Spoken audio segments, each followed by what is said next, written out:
Hello and welcome. We are live from New Delhi. You're watching DD India Live, India's voice to the world.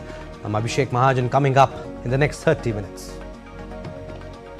India's Prime Minister addresses first Mann Ki Baat in his third term, congratulates Election Commission on successful completion of electoral process, also introduces Chair for Bharat for Paris Olympics. France goes to the polls in the first round of French parliamentary elections as far-right eyes historic win. Second round will take place on July 7th. And India clinch their second ICC T20 World Cup title in Barbados. Ends 13 years of title drought. Skipper Rohit Sharma and Virat Kohli retire from T20 International on a high. PM Modi congratulates Team India.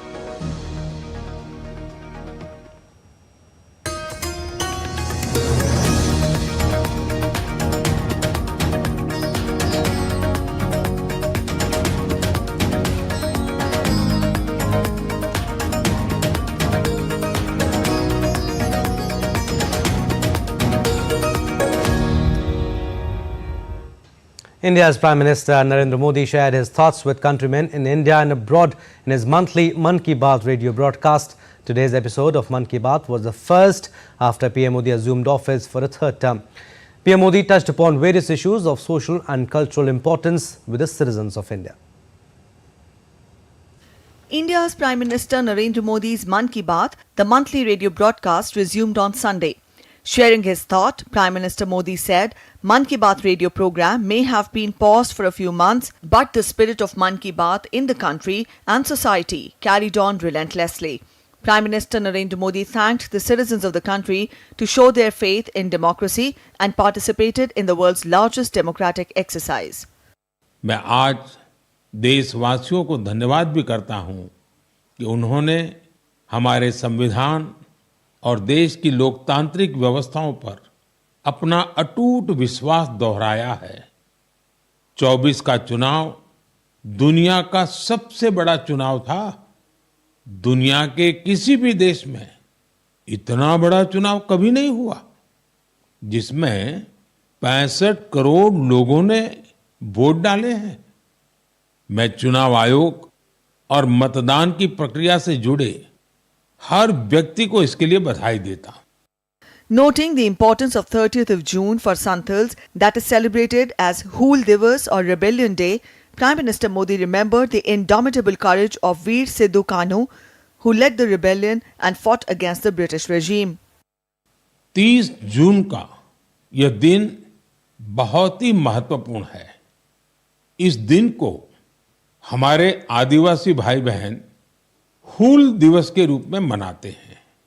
यह दिन वीर सिद्धो कान्हू के अदम्य साहस से जुड़ा है, जिन्होंने विदेशी शासकों के अत्याचार का पुरजोर विरोध किया था।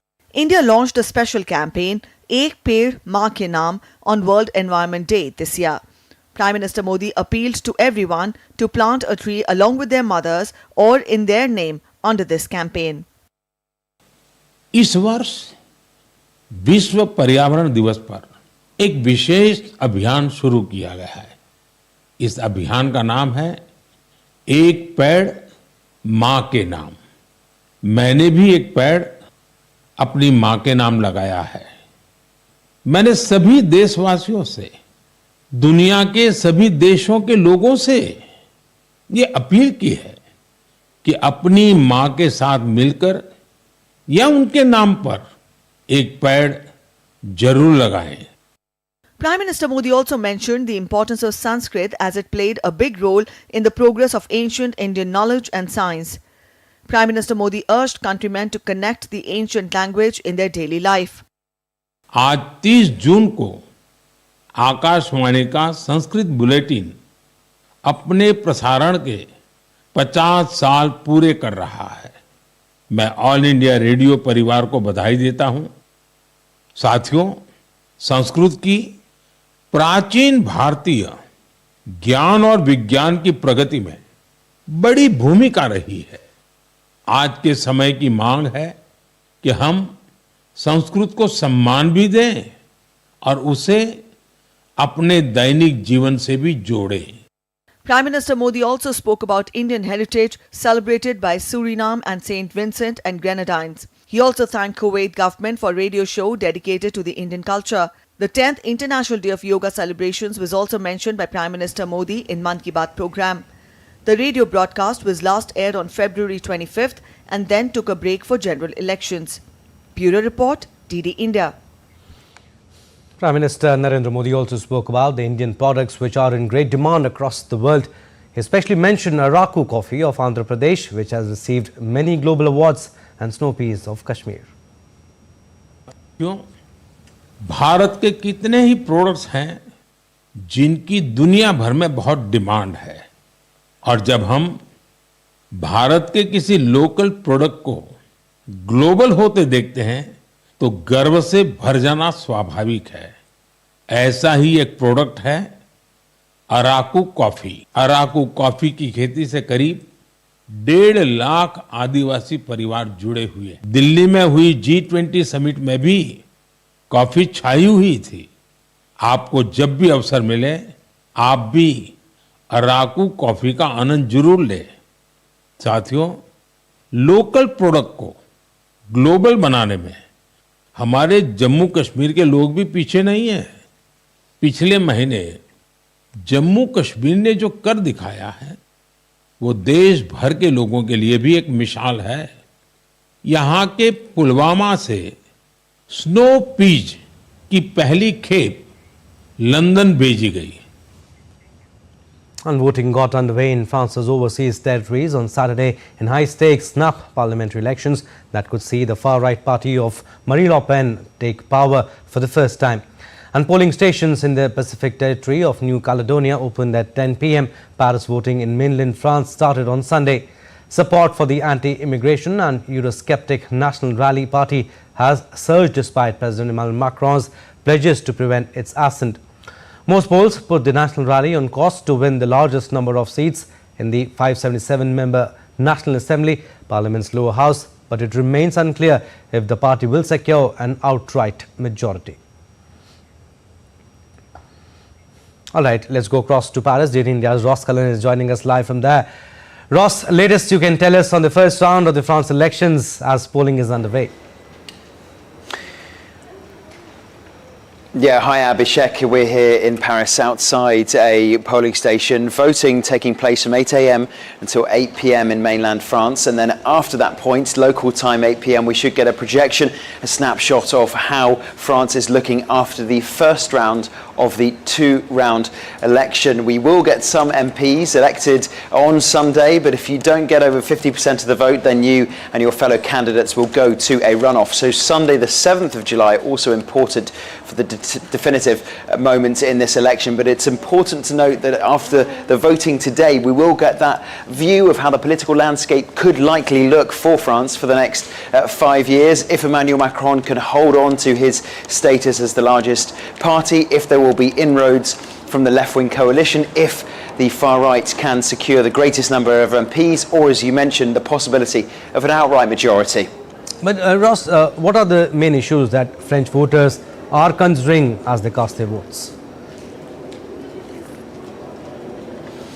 Well, immigration has been one of the key issues, with the prominence of the far right being an anti-immigration policy, wanting to drastically reduce illegal and legal migration into France. There have also been focuses on the economy. We know that Emmanuel Macron has been pro-business. There have been new taxes proposed on the rich and on big business by the left-wing coalition to try to raise money to deal with the cost of living crisis. And also the National Rally have proposed slashing $2 billion off the amount that France pays the European Union, and to use that money to try to bring the pension age back from 64 to 62. It's one of Emmanuel Macron's key reforms, only came into force in September 2023, and we could also see the unravelling of some of those reforms if the opposition wins the election. Yeah, Ross, you have told us about the issues, but French President Emmanuel Macron's party faced a setback in the European Union elections this month. Tell us, what could these snap election results in France mean for Macron and his party? Yeah, it's important to point out one possibility, the idea in France of cohabitation. This is when the president and the prime minister come from different political backgrounds. We have had it before in France, but only with the centre-left and the centre-right, the conservatives and socialists. We've never had a centrist president, potentially working with a hard-left or far-right prime minister. Certainly would be very difficult for Emmanuel Macron, who has said that he has no plans to step down. He was elected in 2022 for a 5-year term. He says he intends to serve his full term to 2027, no matter what the result of the election, even if his party loses ground, loses many MPs and its status as the largest in Parliament. He has said he is committed to continuing and serving out his full term, but it would be particularly difficult for him to get legislation through if he's having to work with a prime minister from a different party. Absolutely. Thank you, Ross. We'll leave it at that. Thank you for getting us the latest on France elections. Junior doctors in England are on strike with just days to go until the UK general election. They are taking industrial action over pay, disrupting thousands of operation and hospital appointments. Junior doctors seek a 35% pay increase due to years of below inflation pay rises or pay freezes. DD India's Oli Barrett reports from London. Well, junior doctors' union representatives say that they deserve a 35% pay increase because of years, they say, of below inflation pay rises or even pay freezes. Now, the UK government has said throughout the negotiations with junior doctors that they believe that 35% is too much, that it would be potentially inflationary, and they don't believe that it is a reasonable demand to give into. The union has been criticised for calling this strike in the middle of an election campaign. NHS bosses in England say it's impossible for the government to be involved in negotiations while we are in the final days of an election campaign, and so they say that the strike is harmful, is causing major disruption at a time when there is no way that the government would be able to solve this dispute with the unions. Now, the opposition Labour Party may well be in government within a matter of days, according to all of the polling, but actually Labour say they also would not go ahead with a 35% pay rise for junior doctors. They say that it would have to be significantly lower than that.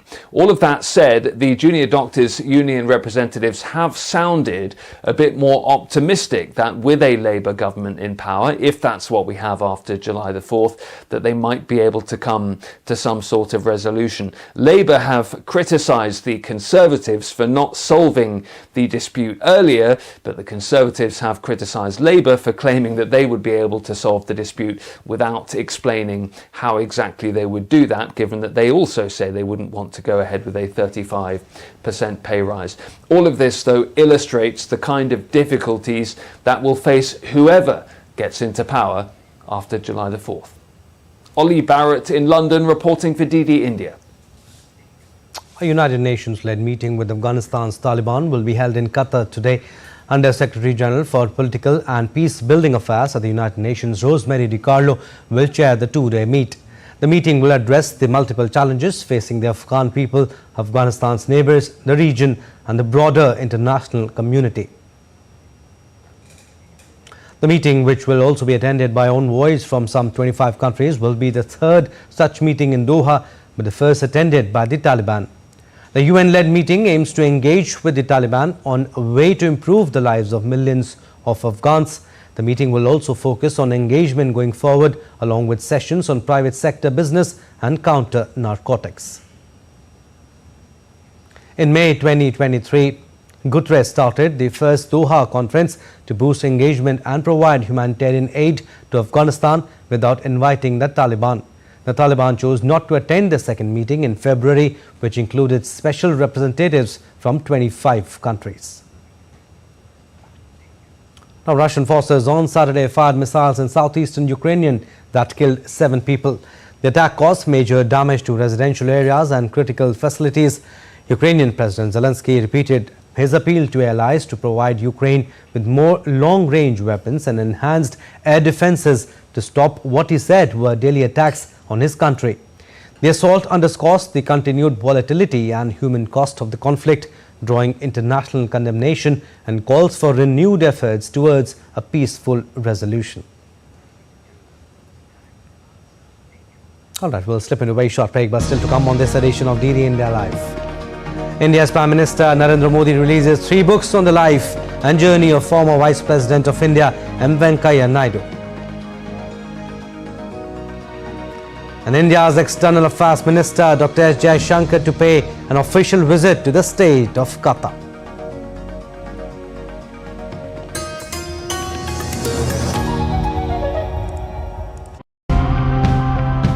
Nature also finds these uninvited guests quite unpleasant. Let's try to find out how to deal with these uninvited guests in the best way possible. That you just add water to the container, and then there is a killing ingredient inside which ensures that those adults do not emerge out from that, so the force multiplier gets reduced. The red fire ant. We need to take immediate action to prevent it from spreading further, so we can keep the red fire ant under control. The damage to agriculture is massive. We're looking to develop pest control techniques that can be used on a large or small scale and on different plants.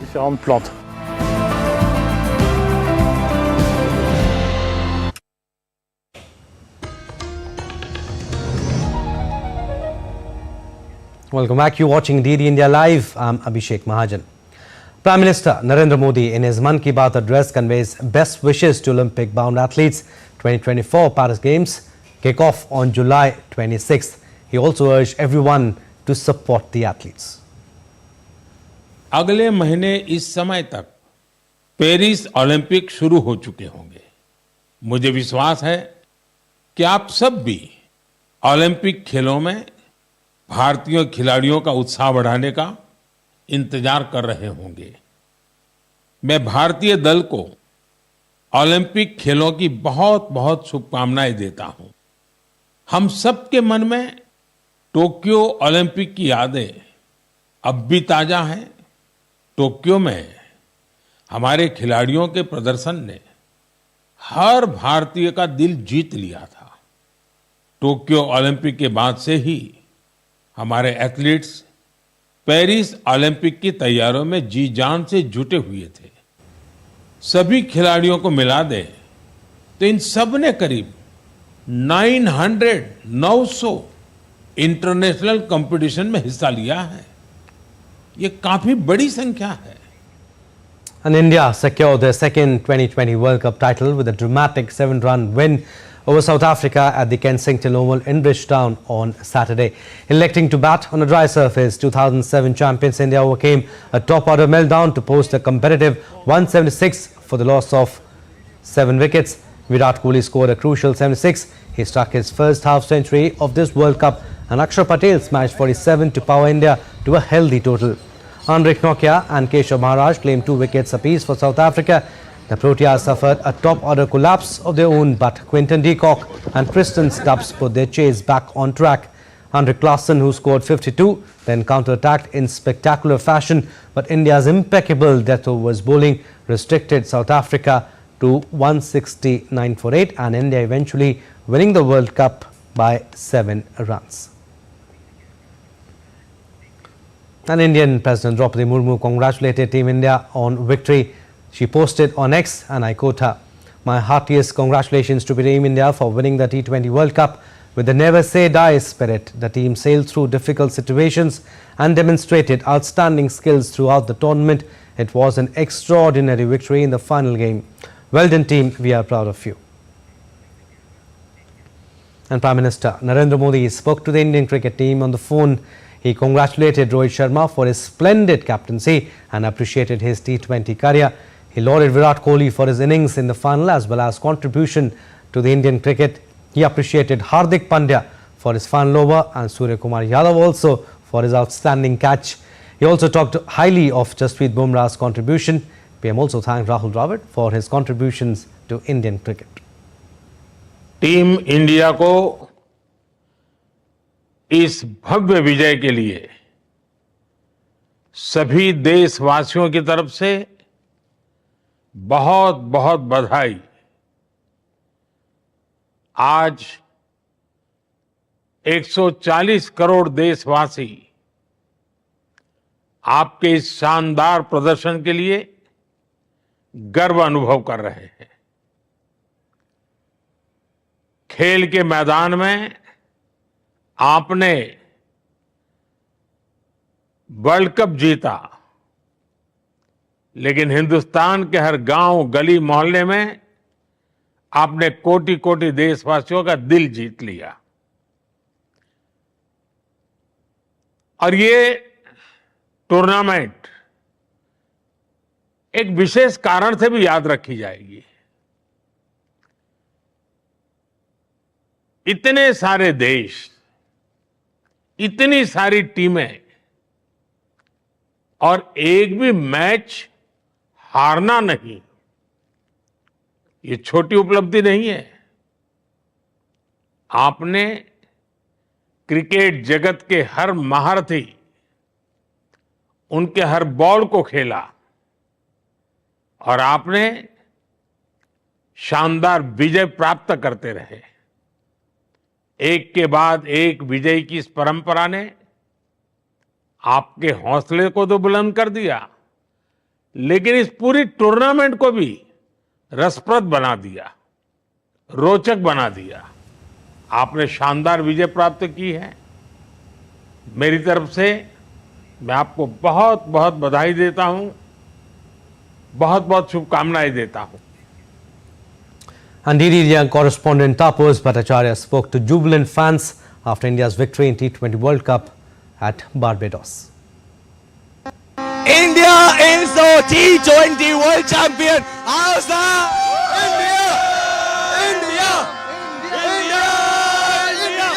When the match was, getting a little tricky at that time, what was the feeling inside? I was thought so good. As usual, India gonna lose it, but no.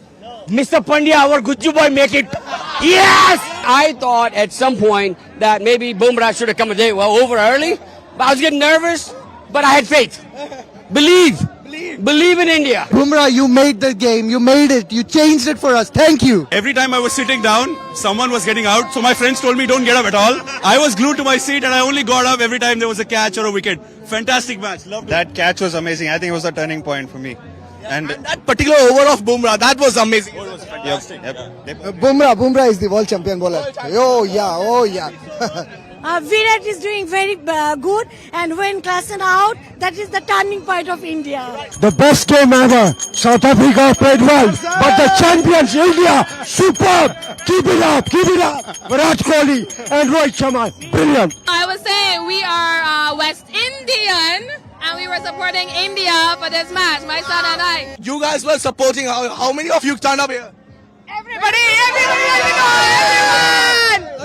Now Bumrah's over. That was very crucial, isn't it? Yes! That was the best over. Turning point. That's what choked them. Bumrah tamed the whole game out. For one, cheer for Team India being the world champion. Be world champion. Cheer for Team India.